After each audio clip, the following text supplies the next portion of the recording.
appreciate you. You know, I appreciate what you do for the space and for the fan base. And like I said, being a prominent voice like that, when you know, it's not a lot of real niggas out here that's delivering good content and that know what they fucking talking about. Yeah, because a lot of niggas say shit just to get like the clicks and views. Yeah, but it really be bullshit. My But cameraman's pointing at me. I don't know why. I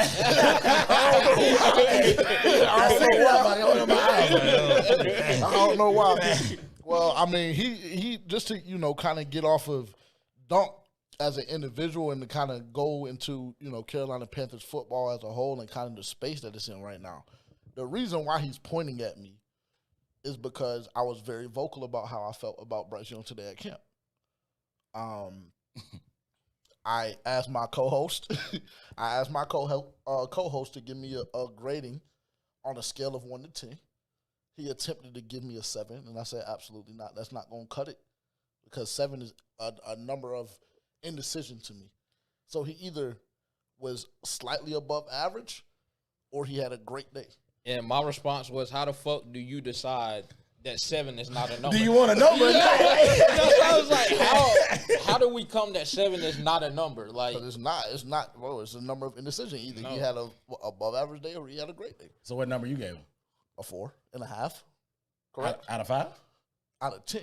Oh, okay. Crazy, right? You gonna elaborate? I mean, no. I would like to. I mean, yeah. I mean. You want to get my number first? Sure. Yes. What was your number on a scale of 1 to 10? What was your number? In a microscope, or based off of his other camp performances? Because like I said, I've been there every day, and that's where we kind of get in that gray area. Okay. That's why it's a little difficult. Okay. Because you have to think this is my first time seeing Bryce. Yeah, I understand. Right, and so I've been hearing all of this shit from all different kind of media personalities and the coaching staff sucking his dick, and every step of the way I turn. It's Bryce Young is damn near Jesus Christ. Then I go out that bitch today. I'm like, what the? I'm like, okay, well, I guess. But yeah, what would you like to rate his performance solely based off today? Solely based off today, 10. I would have gave him a 7. I think 7 is very fair, and I would probably agree. I'd probably say 7.5, because and that's just me in a microscope. And to put it in perspective, bro.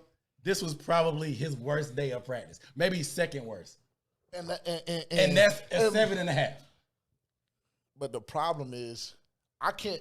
That I haven't been at camp. Neither one of us has been at camp, and I've been hearing all of this shit. And but we on the same page. Yeah, like that. But he be digging, bro. That's the problem. That's why I told you. Do it too? Yeah, bro.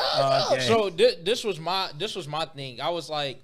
It wasn't a lot of bad throws. He didn't really make a lot of bad throws. It was a couple throws that he missed here and there.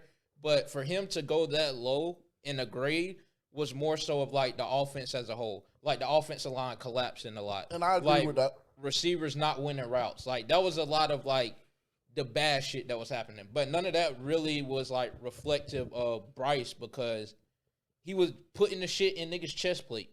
Like, yes. So, yes. I mean, I was like, if you look at that based on what we seen from the other quarterbacks, head and shoulders above them. Matt Corral looked like bullshit. Andy Dalton, I mean. Matt Corral should be cut. Andy Dalton could.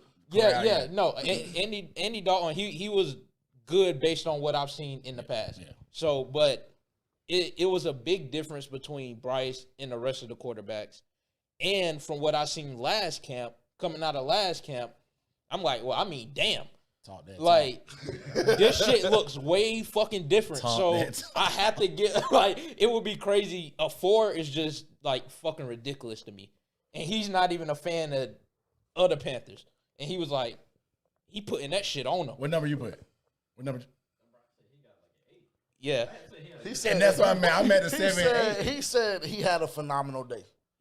Now, bro, the first play of team hit. Hayden Hurst on the deep corner route on the sideline. Yeah, yeah, we got the footage. Cool. Yeah. That shit is, hey, we got the footage. Cool. That's great. All right, perfect. But then when we go deeper into 11 on 11, I seen it now again. To go back to his point, it's not always necessarily on the quarterback, but I seen the nigga take 4 or 5 sacks. I seen the nigga. What I've been hearing, the knock on Bryce Young, what I've been hearing, again, I haven't been at camp, what I've been hearing is once we go 11 on 11, his process kind of speeds up a little bit. He's not as sharp in his technique and his mechanics. So that's what I've been hearing. That's the mindset that I've gone in. So cool, I'm gonna judge it for myself. And the only thing that I saw, like I said, cool, he had a couple dimes. Don't get me wrong. He was putting that shit on niggas for sure. But at the same time, it was a lot of plays where I'm like, okay, I guess. Yeah, but everything is sped up. With that being said, those sped up plays didn't lead to incompletions or him putting the ball in harm's way. So it's like, I can take that. Okay. I mean, it led to us getting off the field if we're in the third down situation. It led to you gaining 2 yards maybe if the pass is completed because we're not at full pass. And a lot of that shit that was going on today, a lot of them niggas is going into that blue tent across the middle if we just keeping it 100. So, I mean, yeah, I guess. I mean, I see what you're saying. However, this is what I like. I'm gonna tell you right now. Talk to me. Let me know. Don't hold that shit back, nigga. I can handle that shit. Today was, and like I said, you have to add context to it. You can't just say based off today because this was the first day that the defense really started running man coverage. Today was the first day I saw man coverage, and I was like, I was a little bit worried about our receivers because at times dudes weren't getting open. Yeah. Ajiro don't run man like that. This was just the install day for man blitzes.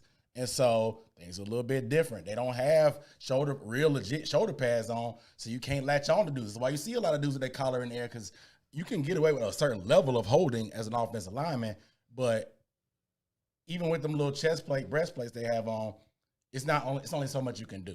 Now, they have had their struggles in full pass. I'll tell you that. That first day, they went full pass, the defense ate their lunch. That next day, Bryce came back and cooked, right? Yes. Yeah, I was about to say, you made that a point of emphasis. Yeah. For sure. In that video, I was like, oh, that nigga must have went crazy. The first day, that was the first time I ever seen him do something dumb. That pick the Luvu, I was like, bro, what are you doing? Nobody was over there. He just threw it up. I was like, that's the first. Every other pick had like an explanation, like, oh, I see what he was trying to do. That one was just like, bro, that's some Sam Darnold type of energy. You know what I'm saying? Like, that's not what we need. But that day after, I was like, okay, this is what this dude is made of.